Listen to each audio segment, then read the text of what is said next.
Yeah, we are good to go. Let's do this Yes, thing, sir. PG. We're live. Yo, you've been first before we even do the I guess I gotta intro the show.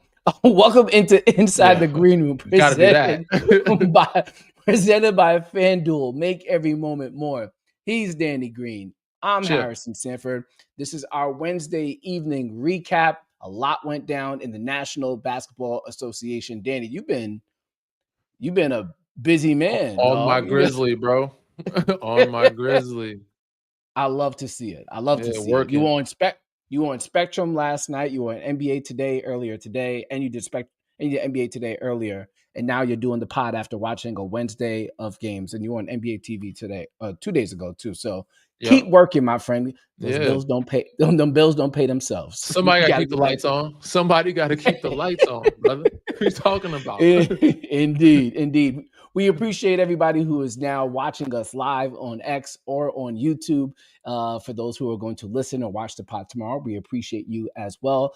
Real quick, you can find us on all things social media, Inside Green Room on Instagram, also on TikTok and X as well. If you're watching, Shit. you could probably see that on your little feed there. But let's get into what we're Right going to into it. discuss tonight, because a lot went down, from missed free throws to questionable rotation decisions to AD trade rumors. Are the Mavericks trying to trade him, or are they trying to keep him? There's been conflicting reports. And then there's been a big discussion throughout the course of the NBA, because star after star after star is getting injured and nobody likes it. And so what is the NBA going to do about that? A lot to discuss. And oh yeah, two of maybe the top 7, 8 teams in the NBA went head to head tonight, the Rockets and the Cavaliers. And Danny might have to take back what he said about the Rockets preseason. A lot to discuss. Let's get right into it. Let's recap what ended Wednesday night, Danny. And we don't have to get into the weeds of the Knicks, Mavericks, or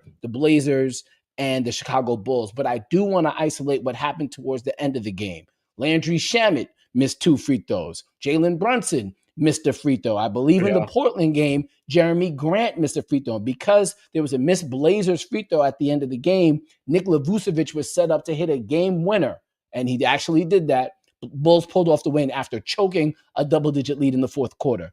I don't want to necessarily talk about those games per se, but I do want to understand and help our audience understand, what does it feel like when you're shooting free throws in clutch time? How, like, I've never done it before, and obviously a lot of people who are watching or listening have never done it before. It's free, and so people Yeah. are like, it's a free throw. Like, Yeah. It seems free. what does pressure actually feel like as an NBA player on the free throw line? You're like, it's free. It seems free. It's like Martin trying to get that pie. It ain't free. It's And not. You're not risking your life. You're not in jail. But it's one of the hardest things as a basketball player to step up, like to shoot. Even though it's a free throw, you practice the hundreds of them, thousands of them throughout your lifetime. I've only been in the situation a few times, um, and I was luckily mature enough and prepared enough to make some free throws to like tie the game or give us a lead or win the game. Um, but yeah, bro, only thing that's more pressure is when there's nobody else on the line. So I don't know if you remember this or not. There was a young kid at the time. He's young kid. He's not young anymore. When Sebastian Telfair was up and coming, he was the guy. His arch mhm. nemesis, I think it was Darius Washington. I don't know if you remember that name or not. Oh, of course, Darius Washington ended up Do going to you Memphis. Of course, I do you remember it. remember? Do you remember his? I don't think he's been the same since he missed those free throws. Do you remember him? Oh, I forgot about that. Was that in the tournament?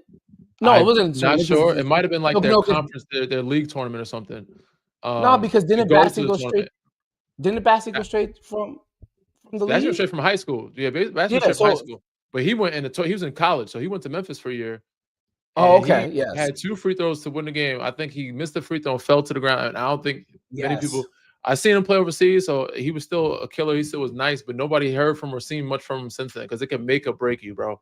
And that's probably the worst situation when you're shooting free throws and nobody's on the line because it's just like in the whole crowd, the whole arena is just watching you. But at least But when people on the line, it's a little bit different. But it's like these free throws, the ball seems heavy. You got to make sure you get good rhythm, take your time, man. Those are probably the toughest shots because it's slow.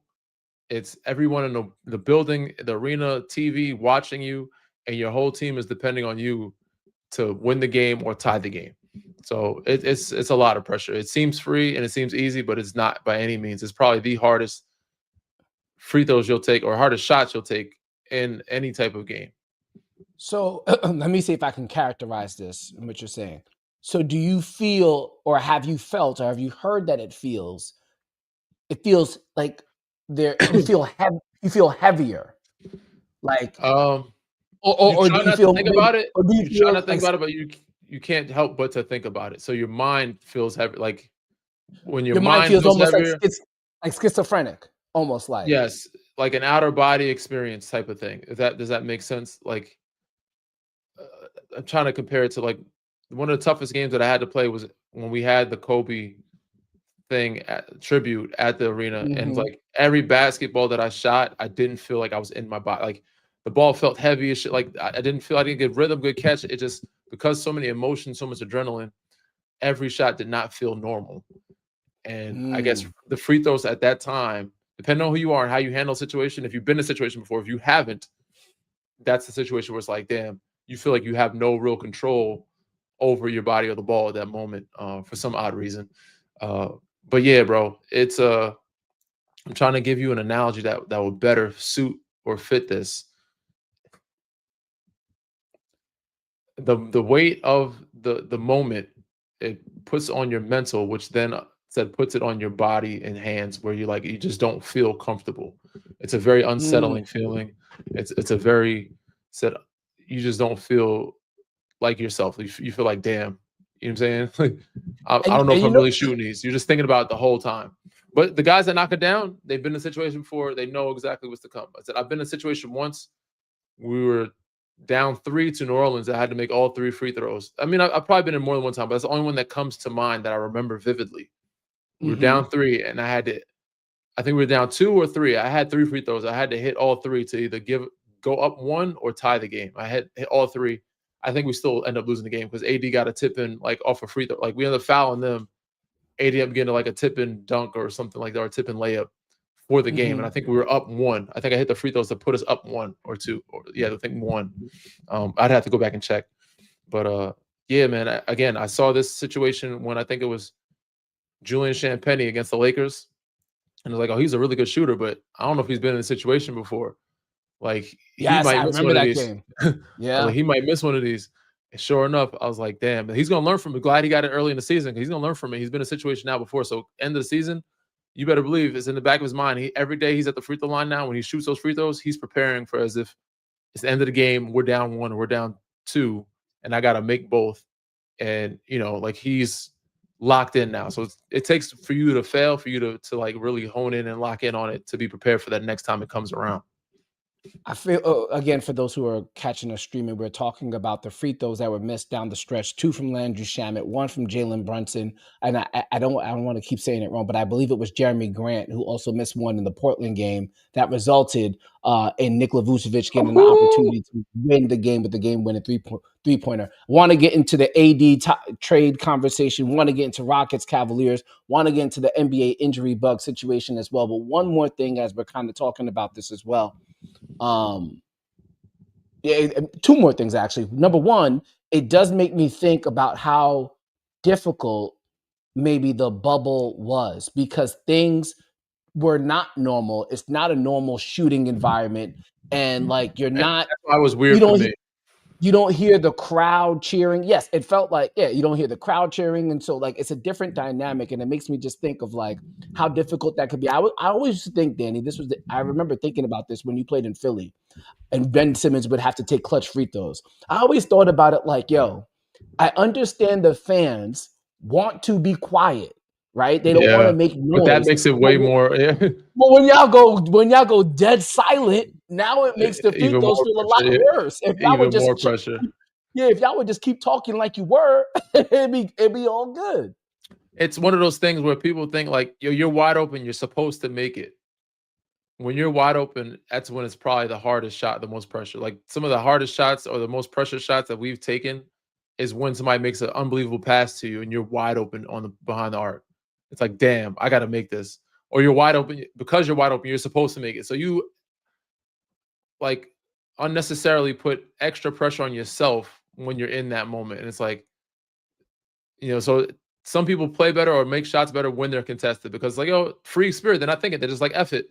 I'm going to shoot this bitch. You know what I'm saying? Like, I don't care. When you're wide open, you're like, damn, I'm wide open. Like, I got to make this. I got to make this. Yeah. And when you're thinking, I got to make this and everybody's watching you, especially when it's dead quiet, that is a lot harder to perform under that type of pressure in any type of aspect than if you were, performing when everybody's acting normal. Just like if you were lifting weights or, playing like soccer, whatever it is, if everybody's watching you lift weights and it's dead quiet, if it's weight room and there's music and everybody's doing their own thing, shit, I could lift my 225. But if everybody's looking at you, you're like, damn, I'm only done this a couple times. Let me see. You might embarrass yourself. Might end up, farting, shitting yourself. You don't know what's going to happen. You know what I'm saying? Like, it just random things can happen in that moment because the extra added pressure that you put on yourself and that people put on you by thinking they're making it easier for you by being quiet. But nah. That's not the case. It's not the case at all. All right, one more thing about tonight's games, and then we'll get into all the other stories. As a Knicks fan, I'm watching the Mavericks versus the Knicks, and I don't care. The Knicks won the game. It is what it is. I know it didn't look great, but they won the game. The one thing that concerned me last year, is what happened towards the end of the game and what the Knicks had to do to have quality defensive possessions. They took out Jalen Brunson. They took out Karl Anthony Towns, had to put in Deuce McBride, had to put in Landry Shamet, had to put in Mitch Robinson. Mitch Robinson's not a good free throw shooter. And I feel if it wasn't for the lack of talent across the Eastern Conference, the Knicks would be in a lot more trouble. We saw it last year against the Pacers. Miles Turner and Tyrese Halliburton put Jalen Brunson and Karl Anthony Towns in pick and rolls, and it was devastating to watch those possessions at times. And it just feels like there has to be a way to overcome it so you don't have to take them off the court, but it does seem like that is going to be one of their Achilles heels when the games really start mattering. Especially 100%. You have to have an elite point guard, and you got to have a pick and pop big man to really exploit it the way you really want to, but it's definitely their weak spot. 100%. I can't disagree, bro. And you guys have that on your side. You just can't use it because defensively, that's where your weakness is. So you have to sit your great point guard and your pick and pop big on offense to be able to guard that on defense. And tonight, I won't say they got lucky, but there was a plethora of possessions that didn't go. I said, shout out to Landry Shamet staying ready. There's a couple guys tonight that stayed ready, even in the Rockets game. Aaron Holiday, like those guys made big plays for those groups tonight. And, Landry Shamet only had 9 points, maybe 11 points, and 2 of the threes were back-to-back in that fourth quarter with under 2 minutes to go, which was huge.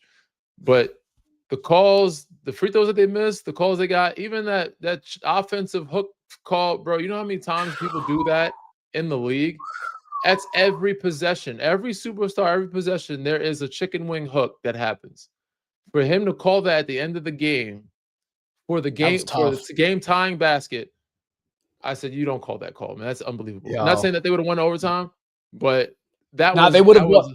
Danny, if he would have made that end of free throw, they would have won. If it was an and one, they would have won the game with the free throw. If he would have just let it go, it might not have been just defensive foul. It would have just been a basket. You know what I'm saying? I don't think he would have called the foul. So it would have just been a regular layup.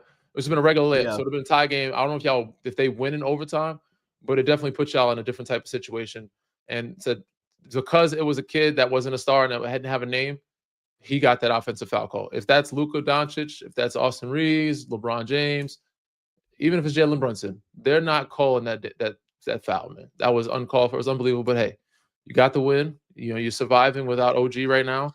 A couple said miss some free throws, couple possessions down. It's early in the season, so give him some grace. But yeah, there are some concerns for the Knickerbockers thus far, but you still have a lot of time for growing pains. And to get a healthy OG Anunoby back would help a ton, I'm sure. But yeah, so far we've been right about most teams. There's only one other team that we need to talk about that we haven't been right about. Yes, indeed. First Knicks win on the road, by the way. Thank goodness. Thank goodness, because I had Knicks money line, Danny. I was very upset. He's Danny Green. I'm Harrison Sanford. This is Inside the Green Room live stream presented by Fanduel. Make every moment more. Now, let's get into what we saw in before we talk about one of the teams that you might have gotten wrong, let's stay with the Dallas Mavericks, because today, Danny, there were conflicting reports. One Yeah. report that we saw that Anthony Davis was going to be potentially shopped. We saw other reports that Kyrie Irving could potentially return in December, that he's looking good, but he might be held back for other reasons. And then we saw another report with Mark Cuban basically saying that they're not looking to trade Anthony Davis, they're looking to win. What do you think is true? What do you think is false? And how do you think it all plays out? Well, we did cover part of that Mark Cuban bit on NBA Today earlier today, and he's at the table, but he is not making any of those decisions. They made it very clear that he is not the guy calling the shots. He's just at the table right now. Uh, so yeah, I mean, it's good that he's back in the room, but he's not really calling the shots. So for him to, I guess, be the forefront of that statement or what's happening, I don't think people should take it with a grain of salt. You know what I'm saying? So Mm-hmm. what's real? I don't know if we know what's real just yet. I think they know what has to happen. They're just dragging their feet before they make it happen because they don't want it to happen too soon. I think they're giving AD a chance to see what he looks like with his calf and when he comes back. But ultimately, we all know this is inevitable. You know, with the fact that Nico Harrison is gone, he made this decision. The guys that brought him in are no longer there or care to keep him there.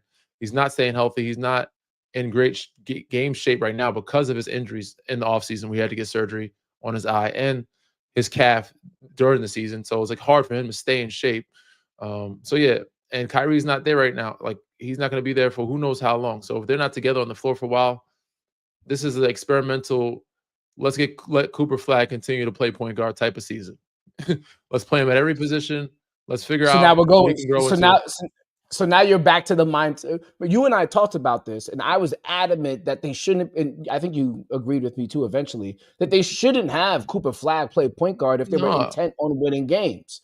not But this year. You made the trade to win in a short window, and if you're trying to win this year, and if you had everybody healthy, you have a good team. This is not an experimental team. Now, looking at it right now, they do not look good. This is an experimental Dallas Mavericks team because everybody's been out. You've been losing a lot of games. You're 4-12. Yeah, it doesn't look any brighter. We don't know when AD's coming back yet. Kyrie said soon, but not sure, but maybe held back for other reasons. Now it's looking like February. If you're at the bottom of the West in February, what is the purpose of trying to bring those guys back health? Like, you yeah, wash and try to go another year with it. Do you trust that? Or do you just shop around and blow it up and start over? Because not that's not looks like the direction that most people, the patience in today's world, in today's NBA, especially with coaches and front office, you need to make moves now. not with you having your 2026 lottery pick.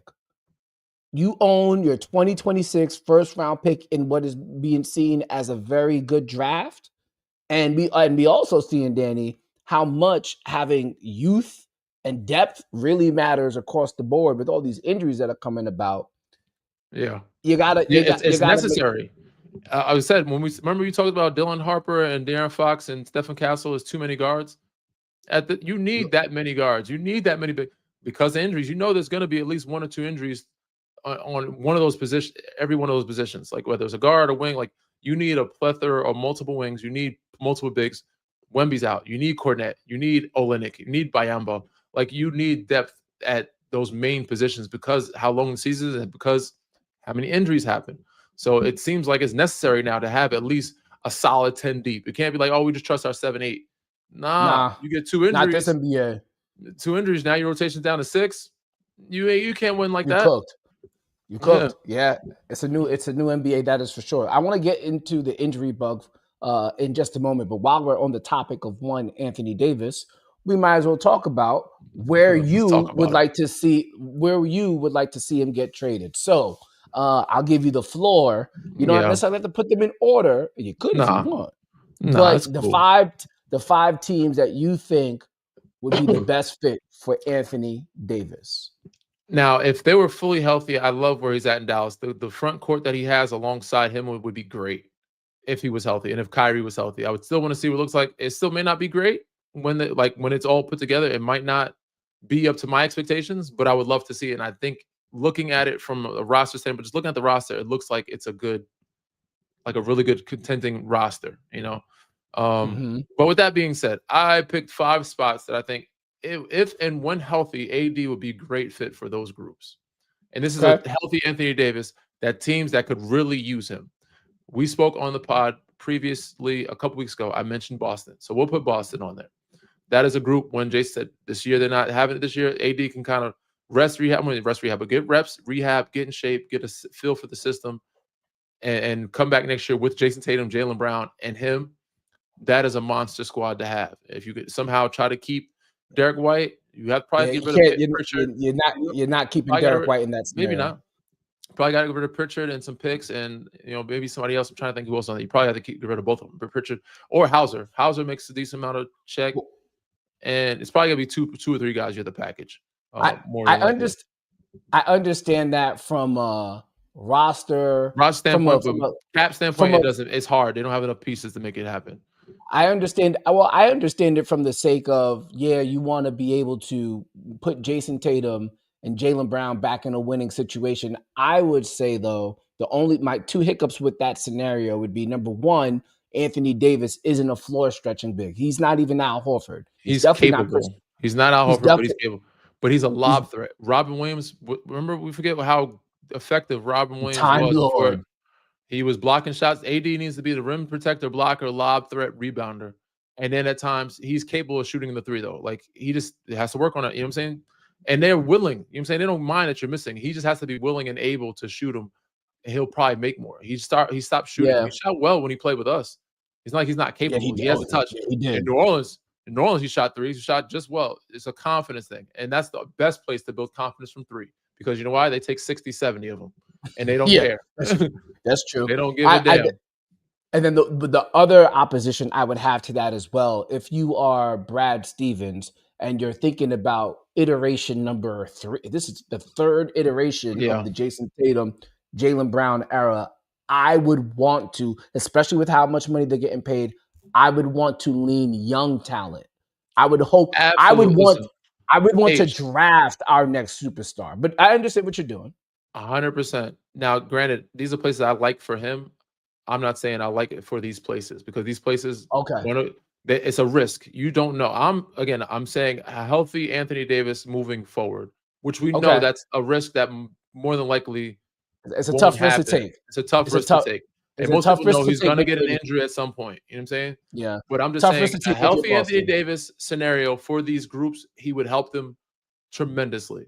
Second group, another team that's thinking. So you're saying that, I just want to clarify. So you're saying this from the standpoint, not that it necessarily might make the most sense for the team. This makes the most sense for Anthony Davis. Okay. Anthony Davis and the team, if he's 100% healthy, but more so Anthony Davis. Okay. I bet. Let's go. It's just it's a what if scenario. What if he's healthy for the rest of his career and Dallas is just trying to start over? I feel you. All right. Team number 2. Indiana. They are in the stinker hole right now. And they lost their top starting center. They could use another good big, some stability alongside Pascal Siakam. They have a lot of pieces that are making money. And they have depth. They can move some pieces to get him. And with Tyrese Halliburton come back, I know AD, that pace is a little bit for his body is troublesome, but he can get up and down. But he is a rim protector, lob threat that I think can thrive. He gives him another look in the scoring back because Halliburton's more of a facilitator. He's not like a consistent 30-point scorer. Pascal is, but you need that other third guy. Their third guy was a combination of Mathurin, McConnell, Nembhard, Obi Toppin, which is great balance. But if you just have one guy for sure is going to give you 25, 30, a healthy AD can give you 25 and 12 rebounds. I like that. I like Good that. fit, I like, again, a second team that you mentioned where he doesn't have to rush back. Just like Boston, he wouldn't have to rush back in Indiana. Take your time. That's why they're in the top 2 for me. The third team in that scenario, I would assume that they wouldn't pay Benedict Mathurin. They let Benedict Mathurin go to the market and get extended. That would kind of over Dallas. Yeah, that would kind of help facilitate that trade. Okay. All right. Team number 3. Because you said that, I'm gonna go with another team that I feel like we know is solid, but is not caring to win right now. But they look like they're capable of giving somebody hell in the playoffs. I'm gonna go with the Miami Heat. Like they just need another superstar there. I know Bam and him together is kind of strange. Yeah. But the way that they're playing, Bam is shooting threes now. Yeah, he's shooting threes. They got Khalil Ware there. Like he's a great back. Like he can kind of teach Khalil Ware back up. He'd be a backup, but them two in the front line, it's mucky. You try to trade one of those guys. Yeah, he's not. He's well. If I'm Dallas and I'm trading Anthony Davis, I'm getting Khalil Ware. I'm Yeah, getting Khalil Ware back. he's not I staying there. don't know the way Miami plays. AD's not AD can't hit. Nah, he can't play in that pace. But I think they just He need a can't superstar. play Like in they that need pace. somebody that's available. I know they've been looking at Giannis. They just need another superstar there that can get them back to where they were since they lost Jimmy. This is more of a Miami Well, aspect, selling tickets and he get another superstar he there. Excuse me. he definitely work off all that Dallas barbecue being in Miami. That's for sure. The way Pat That's Riley another played. way. So that's the other thing. The person that any organization get him in shape and get him right and get him healthy would be the Miami organization. Like they have their little weight scale, like their weight. You have to make weight. You know what I'm saying? They check your body fat. They do all that shit. But they have the conditioning test. So like if they're gonna get somebody, if somebody's gonna get right, it'll be in that organization. You know, people talk about John Morant and Zion. Like you need a San Antonio Spurs organization or a Miami Heat organization to get those guys kind of in line. That's what most people talk about. Like you need that type of coaching, that type of system, or that type of atmosphere. Organizational Organization. structure. Yes. Now the Okay. other teams, I think they have good pieces and they can move them. Again, I'm gonna say the best one for last. I'm gonna go Cleveland because I feel like we talk about Cleveland making a move. They need to get Mhm. rid of one of the bigs, one of the guards. If they add him, If the Cleveland had Anthony Davis tonight, a healthy Anthony Davis tonight, I don't think Steven Adams and Alperen Şengün get all them. no, absolutely. So again, you have the big with him and Evan Mobley, and then you got DeAndre Hunter, you got Don, you got Max Strus, you got a bunch of other guards. Garland's probably out in that And scenario. Garland's probably out in that scenario, and the biggest reason is It's that they've fine. been. And Jared Allen is my guy, but the biggest reason why they've been struggling in the playoffs because they don't rebound in the playoffs, and they look at Jared Allen like they can't not unsee the bright lights quote. And the fact that in the playoffs, Mitchell Robinson it looks like he's bullying him. AD ain't allowing that shit to happen. You know what I'm saying? Like, nah. Yeah. Like you can't get over the big brothers because big brothers just bullying you and out rebounding you. AD kind of takes care of that. With him and Evan Mobley, Mitch Robinson, Cat, they ain't doing all that extra shit. You know what I'm saying? So like the Knicks is the team you got to match up with. And possibly a Jalen Duren and Beef Stew in Detroit. Yes. I think that's your best one so far. I think it answers easily their biggest concern, which is like toughness on the inside. Yeah. And if you could do that while also, and if then you give away Jared Allen and potentially Darius Garland and maybe just get a more defensive point guard, like imagine if Lonzo was Lonzo. Yeah. But instead, if Lonzo's Lonzo, Chicago would be very different. Chicago would be very different. Yeah, again, I like that. Okay, that's a good one. That's my favorite one. There's more. Okay. The Minnesota Timberwolves. Now you're cooking. Him and Juju have played before, right? Anthony Edwards needs another superstar. A healthy Anthony Davis, you ain't doubling Anthony Edwards like that no more. Julius Randle can now pick and pop and play where I think they played in New Orleans together, if I'm not mistaken. I think it was it might have been after. No, they might have traded for each other. But some of the 80s best years in New Orleans. But he's played with a big before. He's played with DeMarcus Cousins, so he knows how to play with another big. But Julius and Nas Reed and him and Nas Reed. If you can keep Nas Reed, that's the hard part. But you got to get rid of DiVincenzo. You probably got to get rid of Mike Conley and probably some young pieces. Dallas ain't Gobert. So you can get Gobert. You can get Dallas. Gobert would end up somewhere else in that trade. But I like that because we were just talking about it, Danny, on the last episode.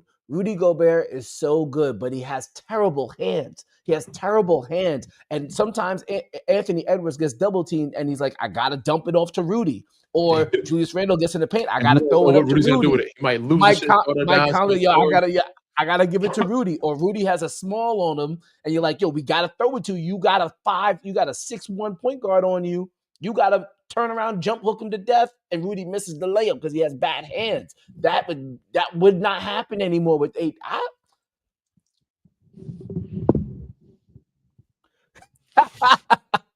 That's a good one. All right. That's a good one. Minnesota Timberwolves. That's the last one. The top 5 teams, but I think Minnesota could really use a healthy Anthony Davis. Like they've been in the Western Conference Finals. They got some experience. I think this because them to me every year they're good, but there's something about them they're just missing something, and it's like they're good enough to sneak in, but I don't know. They just, to me, they didn't belong there last year. You have this guy, this puts you in the conversation for sure in contention. Like, there is no, oh, for sure, so and so is that much better than you. Like, Minnesota is on the outskirts for me, outside of Denver, OKC for sure. But I feel like Lakers can get them this year with DeAndre Ayton. That'll be a different matchup. I feel like Golden State can get them if Steph was healthy. I feel like Houston could get them. I feel like San Antonio can get them. They are, like, for me, outside of them. You got AD, that conversation is very different. I like that. I like that one a lot. Ooh, okay, yeah. All right, let's talk. So you kind of gave me your tiers of the Western Conference. Obviously, the Thunder and the Nuggets are just on a different level. The Thunder, because of the collection of what they got going on, and yes, the Nuggets have a collection too. But damn, Jokic is so good. And then you have Lakers with LeBron. You have the Rockets. You mentioned San Antonio could potentially be there. You mentioned the Warriors, who are the Warriors. They're gonna, in a playoff series, they seem like they're gonna be very frustrating to play against. But I wanted to talk about the Rockets real quick, and I wanted to revisit what you said in the beginning of the year. Yeah, we did a pod. We talked about Fred VanVleet because he's very important to that group, and he suffered the injury. And at the time, I think you said something along the lines of they're looking like the Phoenix Suns of last year, basically a collection of talent but no point guard. Little did you know, maybe, and little did I know, maybe a lot of NBA fans would know, that the Houston Rockets all of a sudden have one of the best offenses in the NBA. And because Ime Udoka is still there, they still have a defensive integrity to them that makes it very difficult to score on. One of the things that Ime is doing, because he's playing a double big lineup a lot, or at least a long lineup and just in general, he is playing a lot of 2-3 zone. And I find that interesting, but more than anything, I find this offense that they're kind of running where Şengün and KD have this chemistry. KD has become a willing passer. Like, if he's getting double teamed, he's like, I'm going to let it roll. I'm going to give it to Holiday. I'm going to let Jabari Smith Jr. shoot. I'm going to let Amen Thompson cut to the basket. It's all good. And they found a way with Steven Adams, he's not a floor stretching big at all. They found a way to really play a 2 big lineup and make it work. You saw it tonight against 3 other bigs outside of the 2 bigs. Like, they have a 6'10" lineup. Right. It is they it's are very unique until you match up with a team that can shoot the shit out of the ball. Like, if it's a Golden State and Steven Adams has to play out on the floor, but on the other end, the team has to give up rebound. They're giving up so much size. Exactly. So you gotta really shoot well to beat them. You gotta shoot well and not miss shots, because if you miss shots, you're not getting any extra offensive rebounds. And if they missing shots, you gotta have somebody tough enough to try to keep them off the glass. I like what I've seen from Reed Shepherd as he's come off the bench. KD, and here's another thing that we didn't maybe evaluate too. Yes. Does anybody ever talk about how, the point guard play of the Denver Nuggets? No, not just because they have Jamal Murray, but they have Nikola Jokic. Yeah. When you watch, he's the fucking point guard. Şengün is bringing up the ball. He's breaking people off the dribble. He's creating scoring opportunities with his passing ability. Yes. Do they have a traditional point guard? No, but like if the Nuggets had Kyle Lowry instead of Jamal Murray, let me give you another. I'm trying to think of another point guard that's kind of similar. If the Nuggets started Aaron Holiday as opposed to Jamal Murray, would you say the Nuggets have a playmaking problem? No, because that's Nikola Jokic. Yeah. Right? That's it. Yeah. And the way Şengün is operating, bro, bringing the ball up with ease, and they're not pressuring him. What big is going to want to pressure Alperen Şengün 94 feet? Nobody. We've seen what he did to Giannis, and Giannis is not a bad defensive player. 94 feet, Giannis tried to pick him. He gave that man a concoction that he ain't never seen before. Mixture. Put him in a blender. Got a bucket and flexed on him. You ain't picking me up 94 feet. Who you fuck to think Absolutely this is? Not. You're not pressing. You're not pressuring me at the half court line. Absolutely not. I'm out. The only way this works is because they're not a great 3-point shooting team. Dorian Finney-Smith is out right now. You have to beat them by the 3-point line. you could trade. So they'll out rebound you, but you trade threes for twos. If it's a team that's shooting well and that can shoot well, and you got those bigs out on the floor, and you run those Golden State offenses with pin downs and slips and all that type of shit, that's the way you beat them. But right now, I said it's early in the league. Not a lot of teams are great out there right now besides OKC and Denver. Detroit is playing well.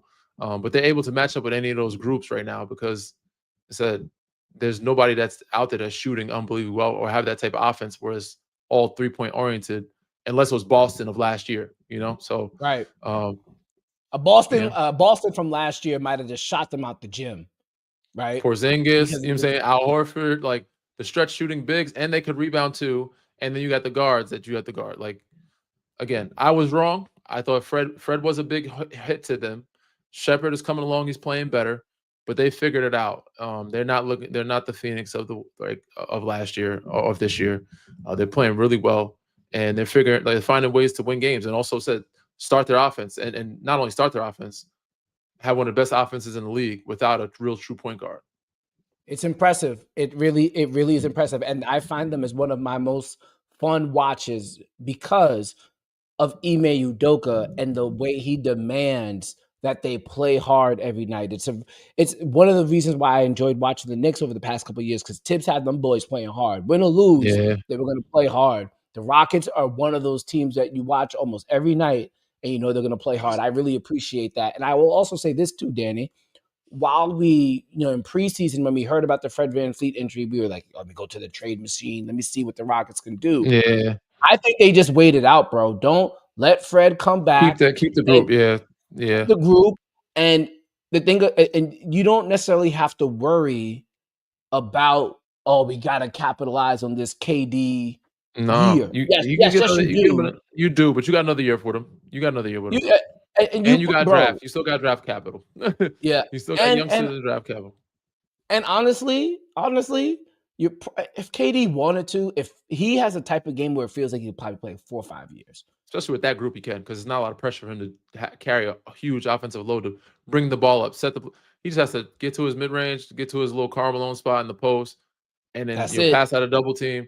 He's got a bunch of rebounds. He don't have to rebound a bunch. He got a bunch of defenders around him. You know what I'm saying? Bro, he got rebounders and defenders around him. So he's chilling. KD could be, obviously he's different than Melo, but he could be Olympic Melo for like 7 years. If he wanted to, right? He got a solid with that group, he's got a solid 3 years with them, for sure. And yeah.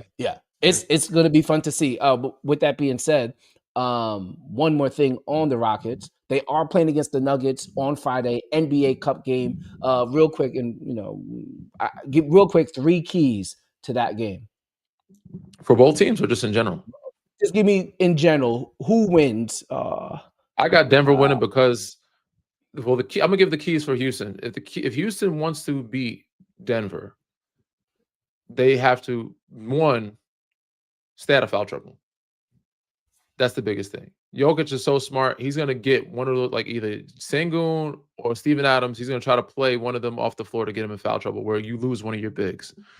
And Jamal Murray, like you have to get somebody to that tandem.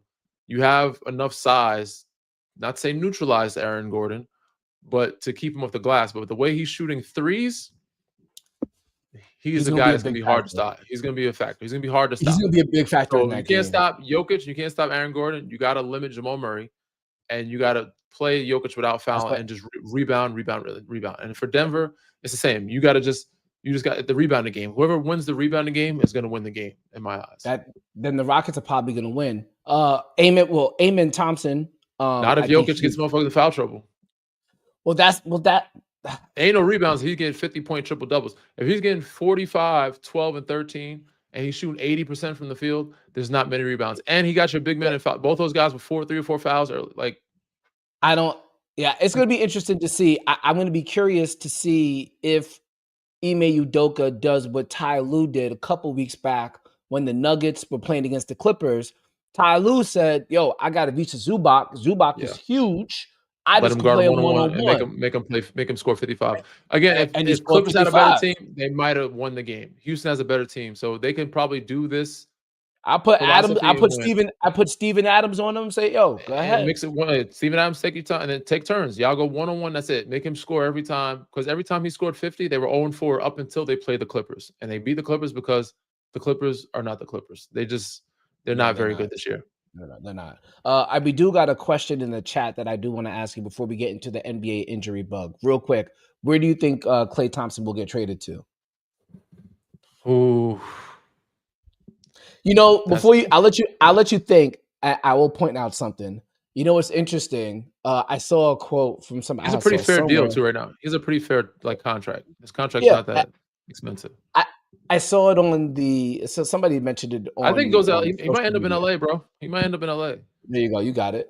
Like he might. I didn't see this, but like his contract is so fair. If you traded a Marcus Smart and a Jake LaRavia, nah, but you can't trade. You can't trade depth. You don't want to. You shouldn't. But if you really wanted Klay, you would. Because the only thing that they're missing right now, Jake is playing well. He's gotten high value. Marcus Smart is the only thing he's missing. He's shooting very poorly from three. They're treating him like Vando. But Vando makes the same amount of money as Klay. Almost. Like Vando and somebody else. I would try to keep Gabe Vincent. It'd be Gabe Vincent and Vando. Or it said Marcus Smart and Vando. That's how I see it. Yeah, but then then you really lose a defender. Let me see here what Vando is making. Does Marcus Smart?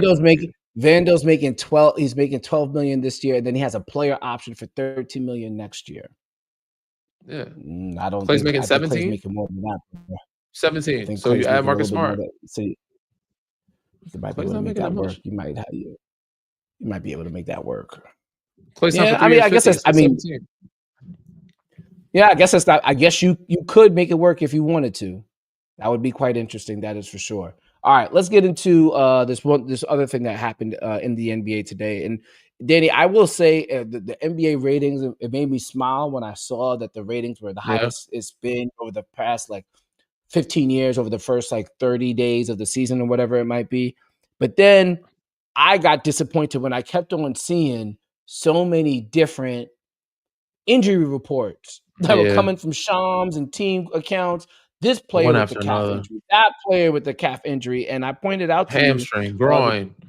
Yeah, man, it's unfortunate. And then there was an article that ESPN. I saw an ESPN article that cited some research that they did, and it was from Steve Kerr, who's basically saying that what is happening right now with the pace of the league and the rash of injuries is just too hard to manage. And according to ESPN research, the league is playing at its fastest average collective pace since the 1988-89 season. Players have also combined to travel 34.3 miles per game this season at an average speed of 4.43 miles per hour, the longest average distance and the fastest average speed since player tracking began in 2013 2014. And I believe in Steve Kerr's press conference, he was discussing it's not just the guards anymore. Because bigs can shoot, everybody's running out to the perimeter. Mm-hmm. You miss a shot, everybody's running down. It's a more in your I think you agree. It looks like it's a more taxing game. I don't know what the solution is, Danny, other than, and this would make me happy, and they're not going to take games out the season. Nobody's giving up that money. Absolutely no, you shouldn't do that. I just think the season should be longer. Not in terms of games, but put 82 games that start. If you're going to start in middle of October, let it play out through July. We spoke. I don't know if we spoke about this, but yeah, that I think it's an easy fix. Not easy fix, but I think you change a lot if you just add 1 week in the beginning of the season, 1 week end of the season. 2 weeks cancels out some back-to-backs. Obviously, this is saying most teams, you need more depth now. You need to play guys more, you need a 10 rotational for sure, roster, so that you guys you're not wearing your guys down. Steve Kerr said it because Golden State played 17 games in 29 nights. That was every other day for their first 17 games. It's a lot of games in a short amount of nights. And on the road. And on the road. And they rest the guys in Miami like he should. And they're not young guys. They're older. Jimmy's not young. Steph is damn sure not young. Draymond for sure ain't young either. They're older guys. They need to make sure their bodies, because if you don't put some money in the bank now, it's only going to cost you more in the long run. There's going to be some type of major injury down the stretch in the playoffs or in April before the playoffs start. You don't want that. So again, I think if you add 2 weeks, 2.5 weeks to the season, we end of mid-April, go an extra week to the end of April, or add 2 weeks to the end of April, which then the finals goes to the end of June. Cool. Instead of having preseason start so late, or the regular season start at the end of October, start it a week earlier. I'm saying cancel preseason, but guys can start preseason earlier, or games will start early in October. And in the first 2 weeks, start the regular season mid-October, the 15th, instead of the 27th. Also, All-Star Weekend is not being taken seriously. What I'm saying? Do we need a full week and a half or a week of All-Star games? No. Yeah, not saying when you go back true. to 4 days. You could take 2 or 3 days off that. So imagine we're taking 3 days off All-Star, a week and a half before and a week and a half after. That's added 3 weeks. You have no back-to-backs then. You have a lot of time to rest. Guys can get some, some days in between. I think that helps a ton if you figure it out that way. And you don't have to take out any games. Still 82 games. Everybody gets paid per game. The season just goes to late June instead and starts a little week earlier. I don't think fans mind that, because we don't want that long of a summer anyway. We want basketball going for as long as possible. We want to start sooner. So it might be a little shorter rest period. It's only a shorter week or two rest period, but those guys can sit out a preseason if they go to the finals. Okay, say, oh, yeah, I made the finals and won again. Sit out preseason. Your coach has to monitor that. Well, on his own. Well, I think part of the issue, I think the initial Olympics reason, maybe, or summers. They want to reserve and make sure players can play in the Olympics, have enough time in between the Olympics, because the Olympics is such a grand opportunity to display the NBA game and NBA superstars on the world forum. So that does make it a bit interesting. Maybe you start the season earlier. But yeah, it has to be. I love the way basketball is being played now, and nobody's going to change it for the sake of injuries. People are going to play in order to win games, and if it has to be fast paced, it has to be fast paced. It is what it is. Maybe just start the season earlier, but I don't want this to be a thing. I don't think any basketball fan wants this to be a thing where at first it felt like the players were at fault for resting, not taking care of their bodies and injury management. Enough. All start, like all the old school guys, they're not lifting enough, not practicing enough. They need to take, so that could be part of it. Like I know there was a mandatory thing back in the day where guys had to get a certain amount of lifts in per month or per week. I don't know if they still do that, but it is intricate to make sure you're doing your correctives and your lifting weekly, 3 times a week, and making sure your tendons and stuff are strong. That'll help a ton. So if you condition your body to do so, it'll help a lot. But ultimately, with the pace of the game, you're going to need the days in between. We can't have 17 days and 29 nights with 37-year-olds and expect them not to get injured. Yeah. And I think I'm happy though. We are in a world now where we're getting so much information and analytics that you can't just point the fingers at the players and saying, oh, they're just load managing, or they're just not taking it seriously. Like there is a certain level, because there's some guys that are doing it the right way, and those guys are still getting injured too, and they're still getting injured too. Yeah. It's a whole different league, that is for sure. I think we covered all bases, Danny. We talked about the Rockets. We talked about Anthony Davis. We talked about free throws and all that thing. So I think that's pretty much it, dog. All we got left is a Sweet 16. No, so we're gonna do that after the show. We're gonna leave you out with a little gift for tomorrow, possibly. So make sure you check out our Instagram account, our TikTok account, and possibly our YouTube Shorts feed tomorrow as well. We're going to cook up something special for you guys. With that being said, he's Danny Green. I'm Harrison Sanford. Every Monday night, every Monday and Wednesday night, we consider doing a live stream. More than likely, we're going to do a live stream as long as Danny is free to do one. Because what do we do with this pod? We watch the games. So with that being said, Danny, tell them what to do, please. Read, rate, subscribe, review. Peace.